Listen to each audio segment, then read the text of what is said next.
અલા કાળુભાઈ અંજવાળો બહુ પડે હું એલા રામ રામ ને સીતારામ ડાયરા ને માતાજી હવના હારાવાના કરે. હવે ભાઈ અંજવાળું તો પડે જ તે ને, અને આ અંજવાળું તો ભગવાનના ઘરનું છે, બરોબર.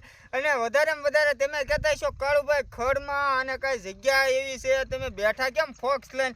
તો મિત્રો તમને ખબર છે આપણે નવો વિભાગ કર્યો, બરોબર. ન્યા તો આપણે અંધારામાં કાર્ય કરવાનું હોય, તો ન્યા કેટલું બધું અંધારું હોય ને. હવે ખડ મોટું મોટું છે, ઝાડવા પાવાના છે, તો એ આપણને કઈ દેખાય નહીં રાત્રિના સમયે. તો આપણે દિનેશભાઈને કીધું ફોક્સ લેતા હો તો સરસ મજાના 4 ફોક્સ લાવ્યા છે, વાયરનું બંડલ લાવ્યા છે.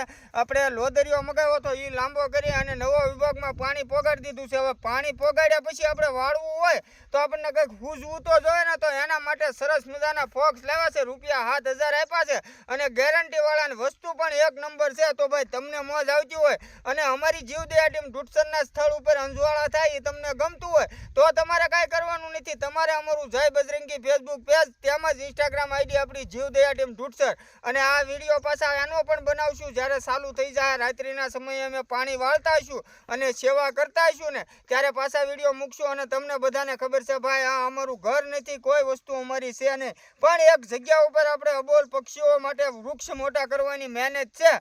તો તમે બધા સાથ સહકારને સપોર્ટ આપતા રહેજો. યોગદાન ન આપો તો નો ટેન્શન, પણ અમારું ફેસબુક પેજ ફોલો કરી અને કોમેન્ટ કરતા રહેજો, જેથી કરીને અમે સોશિયલ મીડિયાના માધ્યમથી વધારેમાં વધારે મારો ભાઈ કાર્ય કરી શકીએ છીએ. અને હવે લાગે છે તડકો, અંજવાળું પડે તો પાછો વિડીયો